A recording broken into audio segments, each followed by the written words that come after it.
Hello guys, Hollywood tales में आपका स्वागत है। आज हम 2022 में लेटेस्ट मूवी ब्लैक एडम को एक्सप्लेन करने जा रहे हैं, जिसका आप सभी को बेसब्री से इंतजार था। फाइनली मूवी 20 अक्टूबर को रिलीज हो चुकी है। दिवाली की वजह से मैं इस मूवी को एक्सप्लेन नहीं कर पाया, बट फाइनली मैं आप तक इस फैंटास्टिक मूवी को लेकर आया हूँ। ये मूवी डीसी की सबसे बेस्ट मूवी है जो मार्वल वालों को जरूर टक्कर देगी। इस मूवी की स्टार्टिंग 2060 बीसी से होती है, मतलब आज से लगभग 5000 साल पहले, जहाँ पर हमें कांदाक नाम के राज्य को दिखाया जाता है, जहाँ एक राजा ने हमला करके उस राज्य को अपने कब्जे में कर लिया था। उस राजा का नाम था राजा एक्टोन, जो ऐसी काली शक्तियों को पाना चाहता था जो उसे दुनिया में सबसे ताकतवर और हमेशा के लिए अमर बना देगी। मगर ऐसी शक्तियों को हासिल करने के लिए उसे एक ताज की जरूरत थी, जो एक खास तरह की धातु से बनता था, जिसका नाम था एट्रियम। और ये खास धातु केवल कांदाक राज्य में ही पाया जाता था, इसलिए उसने कांदाक को अपने कब्जे में करके वहाँ की सारी प्रजा को खुदाई के काम में लगा दिया। प्रजा एक्टोन के अत्याचार से काफी परेशान हो चुकी थी। वो धातु के लालच में एक तानाशाह बन चुका था।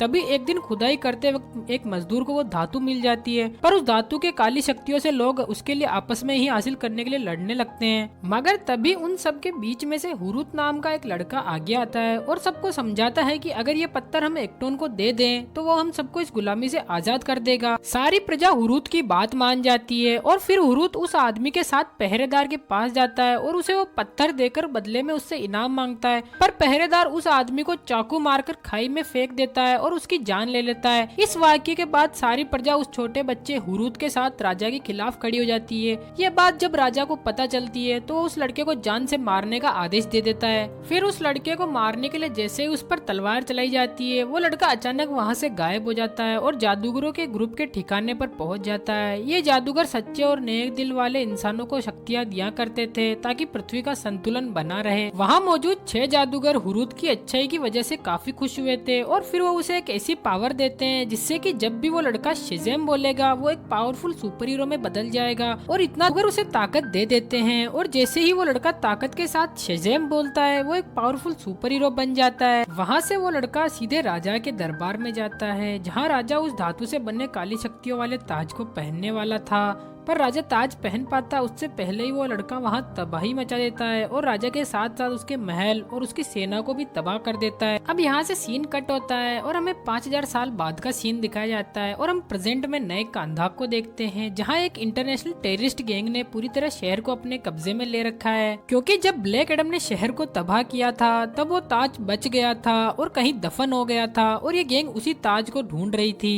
अब हम कांदाक में एक कार को देखते हैं जिसमें हम 3 आदमियों को देखते हैं और पीछे एक लड़की भी छुपी हुई थी जिसका नाम एड्रियाना था और ये एक आर्कियोलॉजिस्ट होती है जो पुरानी चीजों को ढूंढने में एक्सपर्ट होती है। ये भी उसी ताज की तलाश में कांदाक आई हुई थी। एड्रियाना अपने साथियों के साथ एक केव में जाती है जहाँ वो पुरानी लिपियों के निशानों को पढ़कर उस ताज की लोकेशन का पता लगा लेती है और उस ताज को ढूंढ निकालती है। पर वो इस बात की खुशी मना पाती उससे पहले उसे पता चलता है कि उनका एक साथी इस्माइल शहर की गैंग के साथ मिला हुआ है। इस्माइल अपने ही साथी को मार देता है और अपनी गैंग के आदमियों को उस केव में बुला लेता है। गैंग के आदमी मिलकर एड्रियाना को पकड़ लेते हैं और उससे वो ताज छीन लेते हैं। तभी एड्रियाना नीचे देखती है, वहाँ कुछ प्राचीन शब्द लिखे हुए होते हैं। वो उन्हें पढ़कर गलती से शेज़ैम बोल देती है। ये शब्द बोलते ही ब्लैक एडम वहाँ आ जाता है। गैंग का एक मेंबर गलती से ब्लैक एडम को कार्टून बोल देता है और फिर क्या था, ब्लैक एडम और गैंग मेंबर्स के बीच तगड़ी फाइट होने लगती है। ब्लैक एडम केव में मौजूद सभी गैंग मेंबर्स को मार गिराता है, पर इस्माइल वहाँ पर मरने का नाटक करने लगता है और ब्लैक एडम उसे मरा हुआ समझकर छोड़ देता है। पर ब्लैक एडम एड्रियाना को जिंदा छोड़ देता है क्योंकि एड्रियाना ने ही उसे आजाद किया था। फिर ब्लैक एडम केव से बाहर निकलता है। तभी केव के बाहर गैंग के बाकी मेंबर्स भी अपनी फोर्स और वेपन्स के साथ आ जाते हैं। बाहर ब्लैक एडम उन सभी पर भारी पड़ता है। गैंग का एक आदमी उस पर एट्रियम धातु से बने स्पेशल वेपन से अटैक करता है। तभी वो वेपन ब्लास्ट हो जाता है और ब्लैक एडम को उससे काफी ज्यादा चोट आती है। इसका मतलब एट्रियम धातु ब्लैक एडम की कमजोरी थी। अटैक के बाद ब्लैक एडम को बहुत ज्यादा गुस्सा आता है। ब्लैक एडम उस अटैकर को अपनी पावर से जला देता है, लेकिन उस ब्लास्ट में लगी चोट की वजह से वो खुद भी बेहोश हो जाता है। एड्रियाना को ब्लैक एडम के लिए काफी बुरा लगता है और वो उसे अपने घर ले जाती है। जब ब्लैक एडम को होश आता है तो वो अपने सामने एड्रियाना के बेटे को देखता है। तब वो बच्चा ब्लैक एडम को बताता है कि आप 5000 साल से केव में बंद थे और अब कांदाक एक गैंग के कब्जे में है जिन्होंने आम लोगों का जीना मुश्किल कर रखा है और आप ही हमें उनसे बचा सकते हैं। पर ब्लैक एडम इस बात से इनकार कर देता है। वो कहता है कि आज से 5000 साल पहले ये मेरा शहर था, पर अब कांदाक बदल चुका है और अब मैं इसका रक्षक नहीं। इसके बाद बाद ब्लैक एडम घर से निकलकर शहर में घूमने लगता है और शहर का मुआयना करता है। यहाँ से सीन शिफ्ट होता है और हम एक लेडी को देखते हैं जो इस दुनिया के सभी सुपर पावर वाले लोगों को कंट्रोल किया करती थी ताकि दुनिया में शांति कायम रहे और आम लोगों की जान को कोई भी खतरा ना हो। यहाँ हम एक सुपर हीरो हॉकमैन को भी देखते हैं जिसे वो लेडी बताती है कि ब्लैक एडम अब आजाद हो चुका है और तुम लोगों को उसे जल्द से जल्द रोकना होगा, वरना वो दुनिया में इतनी तबाही मचाएगा कि उसके गुस्से से पूरी दुनिया बर्बाद हो जाएगी। हॉकमैन ब्लैक एडम को रोकने के लिए तैयार हो जाता है और अपने टीम मेंबर्स को बुला लेता है जिसमें अलग अलग सुपर हीरो शामिल थे।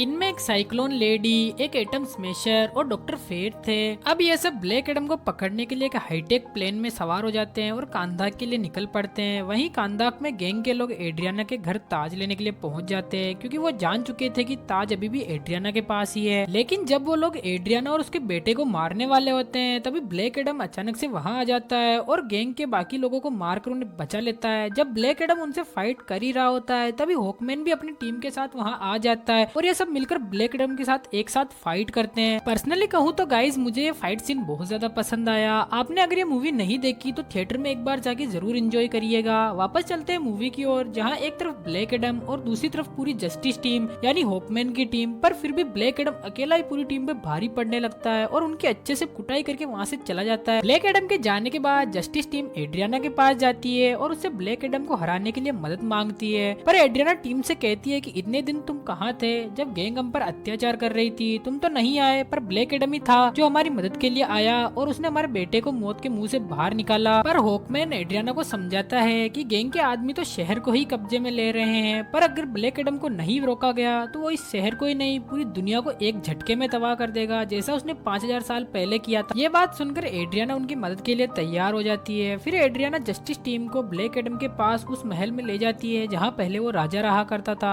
ताकि सब मिलकर ब्लैक एडम को समझा सके और ये तबाही रोकी जा सके। उधर दूसरी तरफ इस्माइल जो कि उस केव से जिंदा बच चुका था एड्रियाना के घर पहुंचकर उस ताज को ढूंढने लगता है, पर उसे वो ताज नहीं मिलता तो वो गुस्से में एड्रियाना के बेटे को किडनैप कर लेता है। पर किसी तरह वो बच्चा अपनी मॉम यानी एड्रियाना को कॉल कर देता है और उसे सारी सिचुएशन एक्सप्लेन कर देता है। अपने बेटे की बात सुनकर एड्रियाना काफी परेशान हो जाती है और ब्लैक एडम और जस्टिस टीम से अपने बेटे को बचाने के लिए मदद मांगती है। ब्लैक एडम वहाँ से उड़कर उस बच्चे को ढूंढने लगता है। तभी हॉकमैन और उस गैंग के 2 आदमियों को पकड़ लाता है और ताकि वो उनके ठिकाने का पता लगा सके और इन्हें पता चलता है कि गैंग का खुफिया अड्डा एक रेगिस्तान के बीचों बीच छिपा हुआ है। ब्लैक एडम और जस्टिस टीम उस जगह पहुंचते हैं तो देखते हैं कि इस्माइल ने उस बच्चे पर गन पॉइंट कर रखी है और फिर इस्माइल उन्हें एक सीक्रेट बताता है कि जो गैंग पूरे शहर को कब्जे में करके उस ताज को ढूंढ रही है उस गैंग का लीडर मैं ही हूँ, यानी कि इस्माइल ही उस गैंग का असली लीडर था। इस्माइल एड्रियाना को धमकी देता है कि अपने बेटे की जान तुम्हें प्यारी है तो वो ताज मुझे दे दो। बेचारी एड्रियाना अपने बच्चे की खातिर वो ताज इस्माइल को दे देती है, पर इस्माइल ताज हाथ में आने के बाद भी उसके बेटे पर गोली चला देता है। पर जैसे ही गोली उसको लगने वाली होती है ब्लैक एडम अपनी स्पीड से गोली से पहले उस बच्चे के पास आ जाता है और गोली को रोक लेता है। क्योंकि ब्लैक एडम काफी गुस्से में था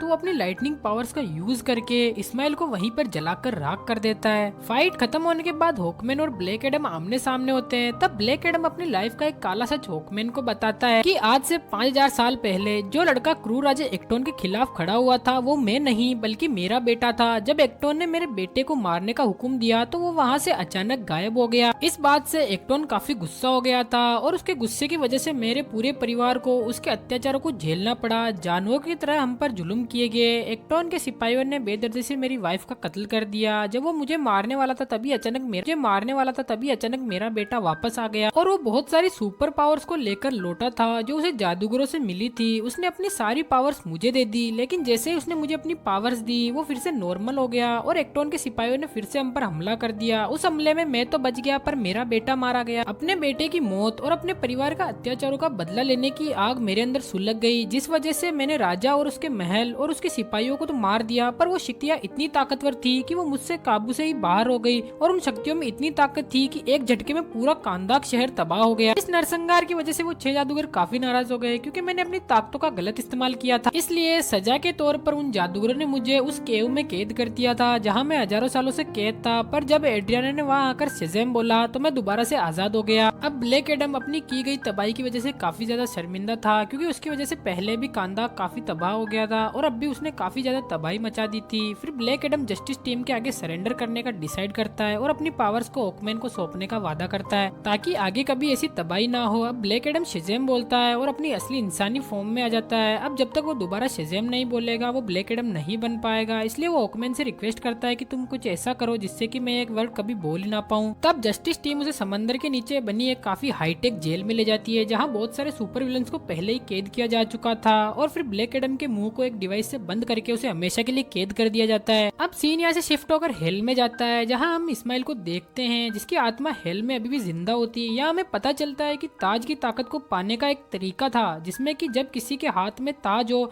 तो उसे कोई मार दे तो उसकी आत्मा हेल में चली जाएगी और तभी उसे ताज की ताकत मिल पाएगी। इस्माइल ये सब पहले से जानता था, इसलिए उसने ब्लैक एडम को खुद को मारने के लिए उकसाया। जब ब्लैक एडम ने उसे मारा तो वो हेल में चला गया। यहाँ इस्माइल हेल के डीमन से मिलता है जो उसे बहुत सारी ताकत दे देते हैं। अब इस्माइल एक पावरफुल डीमन में बदल जाता है जिसका नाम होता है सबाक। अब सबाक सुपर पावर्स के साथ कांदाक में एंटर हो जाता है और चारों ओर तबाही मचाने लगता है। जस्टिस टीम को भी कांदाक में सबाक के घुसने की खबर मिल जाती है और वो लोग उससे मुकाबला करने के लिए वापस चले आते हैं। यहाँ हमें काफी तगड़ी CGI और VFX वाली फाइट देखने को मिलती है, लेकिन सबाक उन सबसे काफी ज्यादा पावरफुल था और एक सुपर डीमन था, तो ये सब मिलके भी उसे नहीं हरा पाते और वो इन सबके छक्के छुड़ा देता है। अब जस्टिस टीम के एक मेंबर जिनका नाम डॉक्टर फेट था, वो ये समझ चुके थे कि अगर सबाक से हम ऐसे ही लड़ते रहे तो सबाक हम सबको एक साथ मार डालेगा, इसलिए वो सबाक को अकेले ही रोकने का डिसाइड करते हैं। डॉक्टर फेट अपने मल्टीपल क्लोन्स बनाते हैं और सबाक से फाइट करने लगते हैं, पर वो फिर भी नाकामयाबी रहते हैं। डॉक्टर फेट समझ जाते हैं कि सबाक को ब्लैक एडम के अलावा कोई भी नहीं हरा सकता, इसलिए डॉक्टर फेट टेलीपैथी की मदद से ब्लैक एडम से कांटेक्ट कर लेते हैं और उसे बताते हैं कि हमें तुम्हारी हेल्प की सख्त जरूरत है। वो ब्लैक एडम को मोटिवेट करते हैं और ब्लैक एडम जाग जाता है और खुद को आजाद कर लेता है और वहाँ के गार्ड्स को मारकर पानी से बाहर आ जाता है और बाहर आकर बोलता है शेज़ैम। फिर क्या ब्लैक एडम की पावर्स फिर से जाग जाती है और ब्लैक एडम सुपर स्पीड से कांदाक पहुंच जाता है। वहीं जस्टिस टीम के लोग अभी भी सबाक से फाइट कर रहे होते हैं, पर सबाक डॉक्टर फेट को मार देता है। हॉकमैन भी अपनी पूरी कोशिशों के बाद भी सबाक को नहीं हरा पाता, पर तभी एंट्री होती है ब्लैक एडम की और सबाक और ब्लैक एडम दोनों की काफी इंटेंस फाइट होती है। दोनों में बराबर की टक्कर थी, ना ब्लैक एडम हार मान रहा था ना सबाक। पर काफी देर की फाइट के बाद एक ऐसा पल आता है जहां ब्लैक एडम सबाक की सींगों को पकड़कर उसे बीच में से दो हिस्सों में फाड़ देता है और सबाक वही मारा जाता है। सबाक के मरने के बाद कांदाक में खुशहाली का सूरज निकलता है और सब कुछ ठीक हो जाता है और वहाँ के लोग ब्लैक एडम को ही अपना मसीहा मान लेते हैं और अपना रक्षक घोषित कर देते हैं। ब्लैक एडम अपने महल में अपने तख्त पर बैठा होता है, तभी ब्लैक एडम के सामने उस लेडी का होलोग्राम आता है जो सुपर पावर्स वालों को कंट्रोल किया करती थी। वो ब्लैक एडम के सामने एक शर्त रखती है। वो लेडी ब्लैक एडम से कहती है कि ठीक है, तुम्हें जो करना है करो, पर कभी कांदाक से बाहर मत निकलना। तुम इनके मसीहा हो चाहे कुछ भी हो, मुझे उससे कोई मतलब नहीं, पर इस शहर से मैं ही रहना। अगर इस शहर से बाहर आए तो तुम्हारे लिए अच्छा नहीं होगा। यहाँ ब्लैक एडम घमंडी तरीके से मुस्कुराता है और उस लेडी अपनी पावर से तबाह कर देता है और वहाँ धुआं उठने लगता है। तभी उस धुएं से हमारा फेवरेट हीरो सुपरमैन बाहर निकल कर आता है। वो कहता है कि हमें शायद बेटा बैठकर आराम से बात करनी चाहिए और इसी के साथ ये मूवी यहीं एंड हो जाती है। गाइज, अगर आपको मेरी एक्सप्रेशन पसंद आई हो तो हॉलीवुड टेल्स को जरूर सब्सक्राइब करें और लाइक का बटन दबाना ना भूले। थैंक